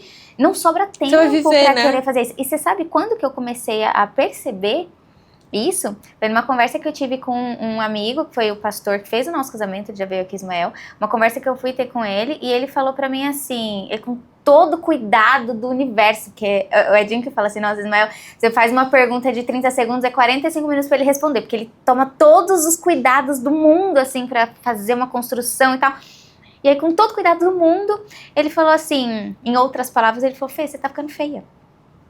O que tá acontecendo com a Fernanda que eu conheci, que era aquela mulher linda que eu vi lá cantando e tal, e você tá enfeiando. Tipo, cuidado, o que tá acontecendo, sabe? E eu saí daquela conversa com aquilo na cabeça, eu falei, cara, eu tô ficando feia. Eu já falei isso em vários outros podcasts aqui também, em outros episódios, porque é que assim, parece que é pejorativo, mas não foi assim, genial. Porque ele pegou num ponto que eu acho que resgatou essa questão do feminino, que tava ficando perdido no meio do caminho, nessa ânsia de eu tenho que fazer muito para ser respeitada enquanto pessoa. E começar a entender que isso, assim, é um trabalho que eu tenho feito, porque isso, em algum momento da minha vida também eu entendi que para ser respeitada eu tenho que fazer muito. E eu passei a entender que, cara, a pessoa que não me respeita porque eu não faço, não vai me respeitar porque eu faço. Não vai me validar, não vai me aceitar, não vai ver valor em mim. A pessoa que vê valor, ela vê valor porque eu existo, não é porque eu tô fazendo. E passar por esse processo, pra mim, assim, tá sendo absolutamente revelador, não vou dizer transformador, revelador mesmo. De olhar pra muita coisa e entender e falar, caramba, eu sempre fiz isso e por isso que tava tão pesado. E isso que você me trouxe, me lembrou essa história, porque você falou assim, não era porque eu tava fazendo muito, é porque eu tava fazendo o que não era pra eu fazer. E o que eu realmente tinha que fazer, eu não tô fazendo. E foi exatamente esse processo. Você tava fazendo muito de um monte de coisas que não faziam nenhum sentido pra quem eu sou, pra minha história, pra minha jornada. E aquilo que eu realmente sempre amei fazer, que é isso aqui. Que é estar aqui conversando com você e ficar off de tudo. Assim, já teve episódio aqui que quando a gente terminou o episódio, a gente falou, meu Deus, Fernanda, ia acabar o cartão de memória, você não parava de falar. Por quê? Porque eu tô aqui, estou aqui. É isso que eu gosto de fazer, eu gosto de produzir conteúdo, eu gosto de gravar. E quando começou a ficar difícil isso, foi quando eu comecei a olhar e falar, cara... Você sabe, Fer, que tem um exercício, né, que eu faço muito com as pacientes no consultório, e eu falo que ele é quase que um sinalizador de vida pra mim, né? Geralmente eu falo pra paciente, tem um espelho na minha sala e eu sento ela na frente do espelho e eu falo, você vai ficar aí 5 minutos olhando no seu olho. E aí, parece uma vida. No começo é muito engraçado, porque os primeiros 2 minutos ali vai coçar o cabelo, vai doer as costas, vai incomodar tudo vai distanciar aquela mulher dali, né? E depois ela acaba entrando e aí cada uma tem uma reação a partir disso. E aí no final eu pergunto pra ela, seu olho tá brilhando ou não? Porque o nosso olho, ele sempre vai mostrar pra gente se a nossa alma tá ali ou não. E aí entra alma, que eu tô dizendo no sentido de essência, tá? Não no sentido de espírito, nada disso. Quando a gente se distancia, que é a maior causa da depressão, né? A gente se distanciar da nossa alma. Às vezes a gente não percebe. Às vezes a gente tá numa semana corrida e a gente não parou pra olhar se o nosso olhinho tá brilhando ainda ou se ele tá apagado, né? Outro dia entrou uma paciente no meu consultório, ela falou assim, ai, eu tenho até medo de me mexer, porque eu não sei se a senhora tá me avaliando tudo. Aí eu falei pra ela, não, a única coisa que eu avalio no paciente quando ele entra aqui é se o olhinho dele tá brilhando ou não. Porque é a primeira coisa que a gente tem que buscar de volta. E isso é a gente também, se olhar no espelho e falar, cadê minha alma? Por que meu olhinho não tá brilhando? Né? E não é sobre o que eu faço no domingo. Ah, mas no domingo eu aproveito. Não, é o que eu faço todo dia. Você não vive no domingo, você vive todo dia. Então, você precisa construir uma vida onde a sua alma exista, né? Onde faça sentido pra você. Nossa, isso é muito maravilhoso. Isso na questão da rotina, eu já falei em vários momentos, né? Mas cabe eu repetir aqui que ano passado foi bem torturante pra mim, exatamente por conta desses pontos que eu coloquei aqui, né? Ah, que a empresa tem que ser assim, que o formato é esse, etc. E eu tentando me adequar até a hora que eu realmente, cara, daqui para se eu continuar, eu vou sucumbir. Né? O meu limite para não sucumbir é aqui. E aí, dali, eu comecei um processo de resgatar isso. Aí, ouvindo muita coisa, que eu gosto muito de ouvir podcast, audiobook, enfim, eu gosto muito de consumindo, assim. Aproveito todos os momentos, carro, academia, tô sempre ouvindo alguma coisa. E aí, eu comecei a fazer esse exercício ouvindo muito a Camila Vieira, sabe, a mulher do Paulo Vieira, ela fala muito esse negócio de fazer o caminho de volta. Eu falei, eu vou fazer o caminho de volta, deixa eu entender qual que é meu caminho de volta, que eu não tô nem sabendo qual é, mas deixa eu entender. E aí, uma das coisas que eu comecei a fazer, que, nossa, me ajudou bastante, por mais simples que possa parecer, foi comprar um livro de pintar. Porque eu falei, nessa de fazer o caminho de volta, o que eu pensei? Falei assim, o que eu gostava de fazer quando era criança? O que me dava prazer? Antes de entrar as obrigações da vida, as coisas que a gente tem que fazer pra sair da zona de conforto, o que eu gostava de fazer? Eu lembrei que eu andava pra cima e pra baixo com um estojo. Sabe aqueles estojos antigão assim que você abria? Estojão, né? Aí tinha lápis de cor, de cera, tinta guache, não sei o que. Eu andava com aquilo ali pra cima e pra baixo. Tem várias fotos minhas de criança, na igreja, no parque, não sei o que, e eu com aquela maletinha.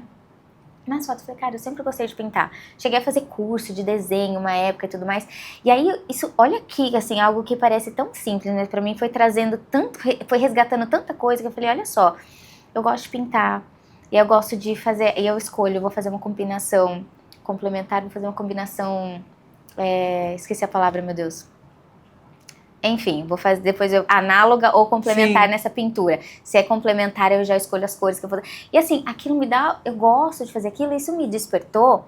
Aí eu falei, olha só como isso faz sentido eu gostar tanto de produzir conteúdo, entre aspas, nos meus termos. Porque eu falo entre aspas porque não quer dizer que não tenha uma estrutura, uma estratégia, mas tem que, né, conciliar as coisas.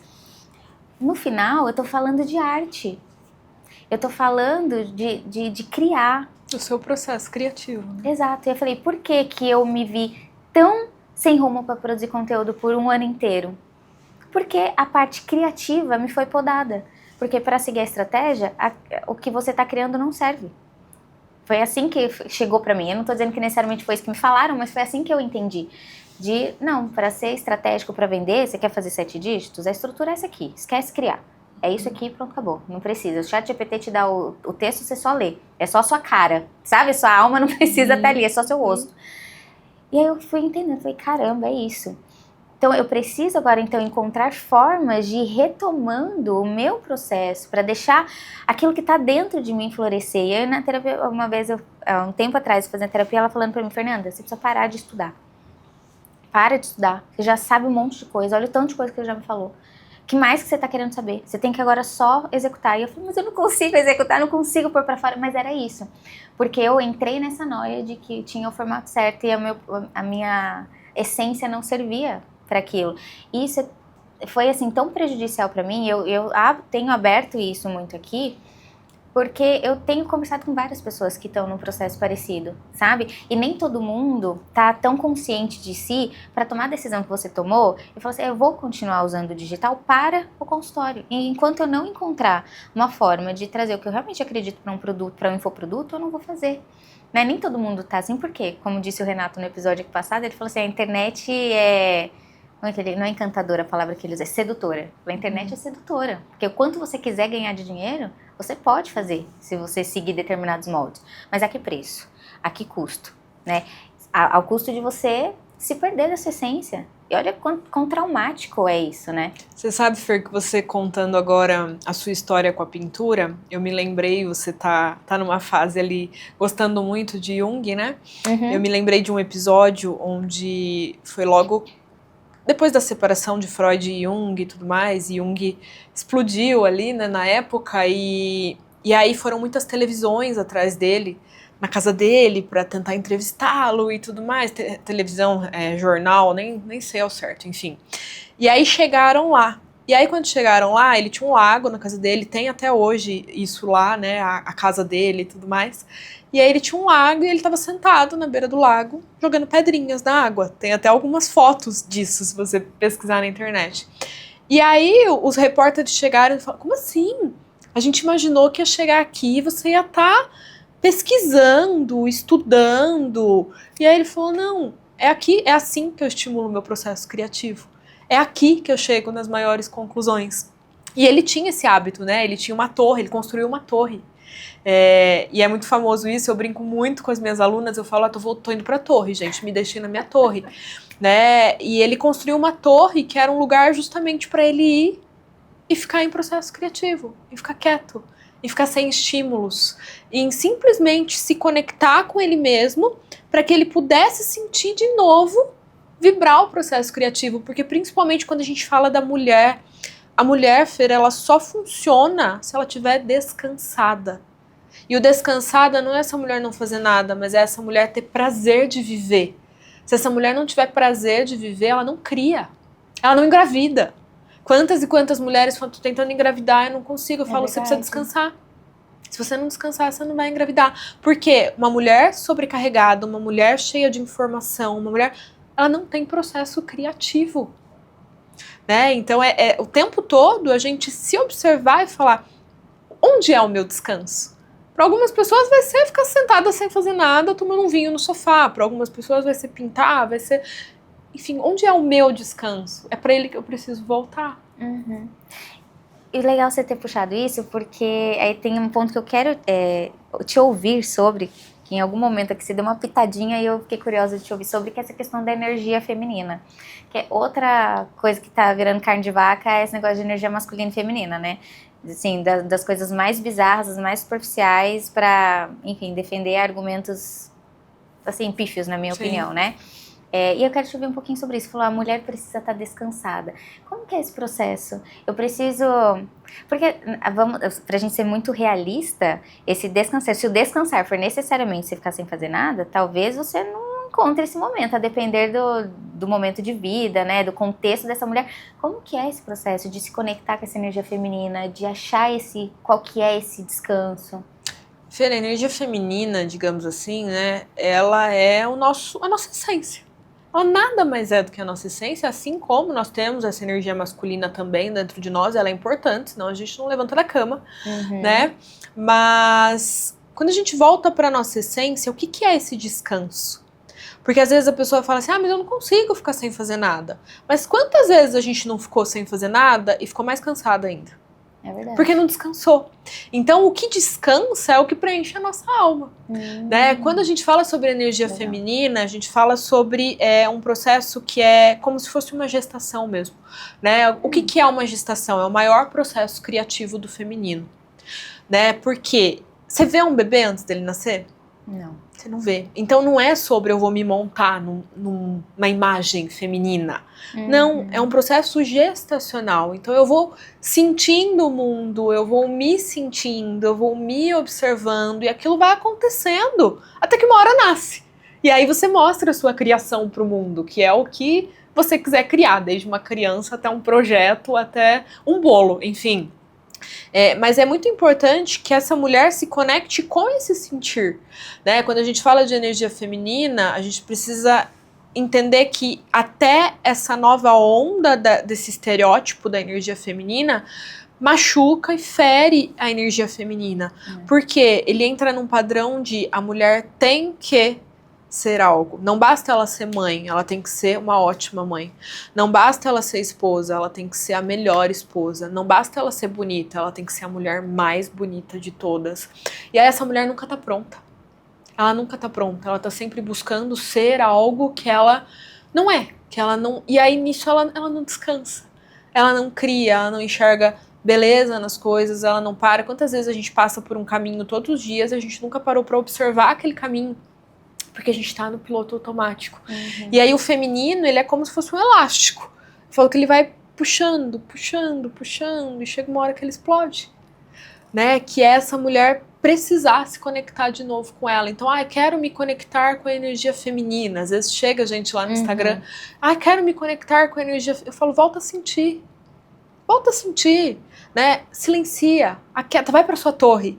Silencia, aquieta, vai para um banho demorado, sente você, né? Cuida de você, prepara uma refeição bonita para você, tira um tempo para descansar, para fazer alguma coisa que você ame, né? Dança. Quantas vezes, quando foi a última vez que você dançou sem ninguém ver, sem só você com você ali, né? Então tudo isso é essa conexão com o feminino que a gente vai perdendo muitas vezes na ideia de se montar pro feminino. Preciso me maquiar, preciso fazer skincare. Você tem uma rotina de autocuidado? Tenho, eu vou na academia, eu faço skincare. Eu perguntei uma rotina de autocuidado. Que hora que você cuida de você? Né? Então isso é a gente se conectar com o feminino. A gente vive um momento de tantas fórmulas prontas para tudo, né? Eu do digital, assim, uma das coisas que mais eu tenho agonia é do passo a passo validado, sabe? Da metodologia que funciona. Eu tenho tido muita agonia de ouvir isso, exatamente porque eu tenho entendido isso nesse processo que eu tenho passado, de que, cara, o que funciona pra você não é o que vai funcionar pra mim. Então, a gente precisa tomar muito cuidado, porque eu sei o quão difícil foi eu tentar me encaixar no formato que alguém tava me dizendo que funciona. Então, cara, quem sou eu pra dizer que você tem que fazer exatamente assim, né, pra funcionar? Só que isso é pra tudo, né? Pra você ser feminina, tem que ser o batom vermelho, com o cabelo meio ondulado, meio anos 20, assim, aquela coisa, né, com a maquiagem assim, e aí não é muita maquiagem também, porque a mulher que tem energia feminina não tá muito maquiada, é só aquela maquiagem, tipo, acordei bonita, e aí, nossa, aí vai criando um tanto de tem que, que vai dando um desespero, assim, e é um processo, às vezes, difícil de a gente se convencer de que tá tudo bem não ser aquilo, porque a gente vai se desconstruindo tanto, né, absorvendo esses tem que assim, se você não é uma mulher que é muito exuberante, que não sei o que, você já não se sente mulher. Fala, não sou mulher suficiente porque eu não sou essa exuberância, porque eu não uso batom vermelho com cabelo assim, com não sei o que, e aí você precisa, o linguajar precisa ser assim, e aí você tem que olhar de determinado, sabe, começa a construir um tanto de coisa que vai deixando a vida tão pesada, e é isso que você falou, nessa de você querer ser mais feminina, você deixa de ser. Nessa de querer a todo custo construir uma vida mais leve, você torna a sua vida extremamente pesada. E aí, assim, pra gente dar uma arrematada assim, todas essas pautas, eu sei que não tem um padrão, assim, mas qual que seria um primeiro passo para começar a construir essa vida leve de verdade, essa reconexão consigo mesmo? Qual que é o primeiro passo para eu buscar isso? Fê, eu acho que o primeiro passo não é pra frente, é pra trás. É tirando coisas da vida, né? Criando espaços. Eu gosto de pensar que a nossa vida ela é como se fosse um estante de livro. Se eu encher ela de livro, eu não consigo movimentar aqueles livros.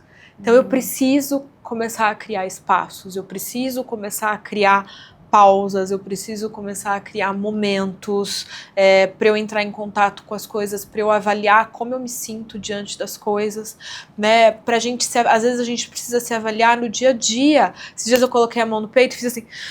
Aí a menina que trabalha lá na clínica falou: tá tudo bem? Eu falei: tá, eu só tô sentindo como que tá minha respiração. Porque às vezes a gente tá o dia inteiro correndo tanto que a gente não para observar como tá a nossa respiração. Né? Então o primeiro passo é isso, elimina os excessos, elimina o excesso de informação, a nossa retina, eu tô aqui olhando para você, tem uma flor ali, a nossa água aqui, eu tô enxergando 50 coisas, digamos assim, mas a minha retina tá captando 4.000 informações que estão indo lá para minha mente, sobrecarregando minha mente. Então diminui o estímulo, diminui essa necessidade do tempo todo estar consumindo informações, olha mais para o momento, tô comendo uma refeição, come aquela refeição, tô conversando com uma amiga, olha para sua amiga, né? Enfim, e aí eu acho que você vai se sentir mais e começar a observar para onde eu tenho que mirar agora? Quais são os incêndios? Esses dias uma pessoa me mandou lá no Instagram, Flá, por onde começar? Né, o meu processo terapêutico, como que começa? São tantas coisas. E aí eu penso, primeiro a gente apaga o incêndio. O que é o seu incêndio? O que está causando? Não tem como eu falar, primeiro eu vou arrumar a estrutura da casa, se a casa estiver pegando fogo. Então, primeiro, apaga o incêndio. Depois você vai entender qual que é o fio que está desencapado, qual que é o lugar que a gente precisa quebrar e reformar e reestruturar ali, mas começa um passinho para trás. Eu não ia falar mais nada, mas você falou isso, me lembrou tanto do que aconteceu comigo esses tempos, porque eu voltei para terapia. E eu chegava na terapia, sabe quando você fala sem parar, saía com a boca seca, assim, da terapia. E aí depois eu comecei a pensar, eu falei, cara, eu tô, assim, precisando esvaziar. Eu tô falando sem parar, porque eu tava tanta coisa na cabeça, com tanta bagunça, tanto fio desencapado entrando em curto. Eu falei, eu preciso agora eu acho que foi umas 4 sessões de terapia só falando, assim, desenfreadamente. Aí depois, parece que eu tirei tudo que eu queria falar, que eu não podia falar, que eu não...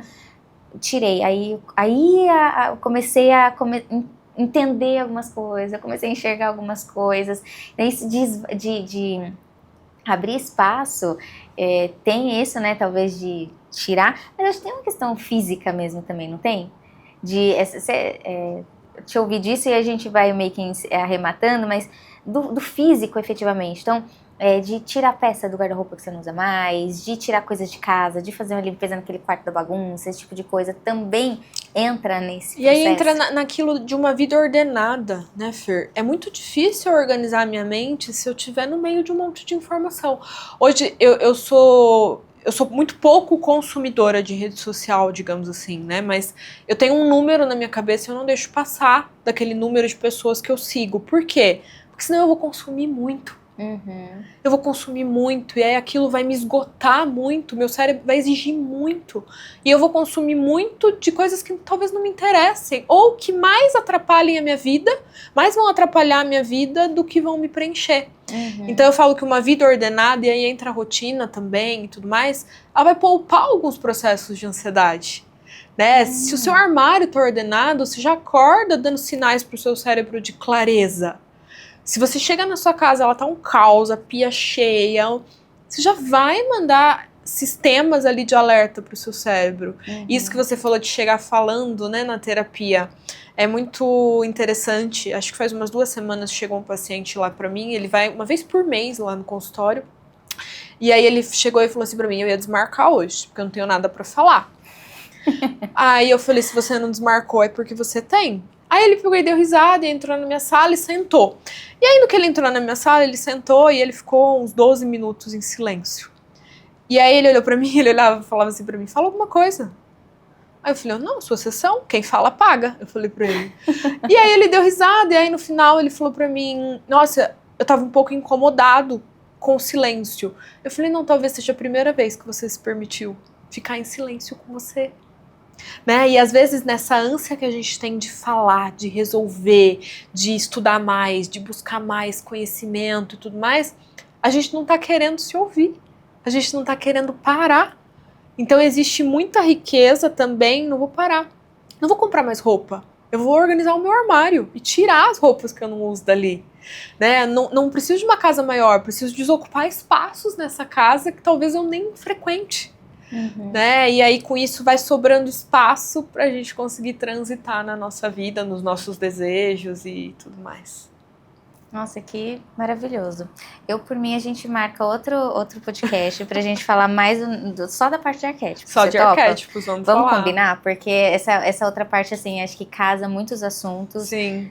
Em todas as esferas, vai do posicionamento, do digital, ao autoconhecimento, ao desenvolvimento pessoal, a uma série de coisas que eu acho que é legal. Combinado. Mas por hoje, eu quero te agradecer por essa conversa que foi muito, muito boa. Assim, aprendi muito. Inclusive, tive vários insights interessantes aqui a meu respeito durante essa conversa com você. Então, para mim, valeu. Eu tenho certeza que para quem está assistindo, valeu muito. Obrigada pelo convite. Foi um prazer conversar contigo. Que bom, fico feliz. E Flávia, conta pro pessoal como que eles te encontram nas redes sociais. Nas redes sociais, eles me encontram no Instagram, como Flávia Paiva FT. E estou por lá, tento tirar dúvidas, tento produzir um conteúdo ali a hora que eu consigo e é isso. E no consultório, tem um consultório presencial em Jundiaí e online a gente atende o mundo inteiro. Show de bola. E você também me encontra nas redes sociais como Fernanda Emboaba, tudo junto do jeitinho que tá aparecendo aqui no GC, pode procurar em qualquer rede social que tá assim, você me encontra, tá bom?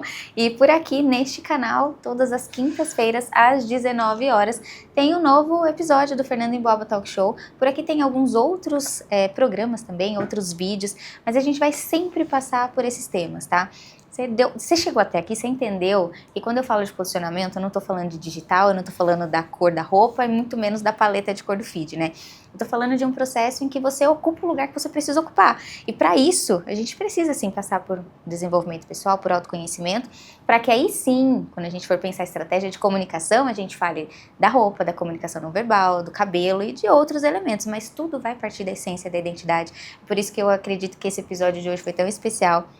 A gente ainda não tinha trazido aqui um convidado que falasse de forma tão aprofundada sobre esse tema. Então, eu acredito que se pra mim foi tão rica essa conversa, pra você também foi. Senão você nem teria chegado até aqui, vamos combinar, né?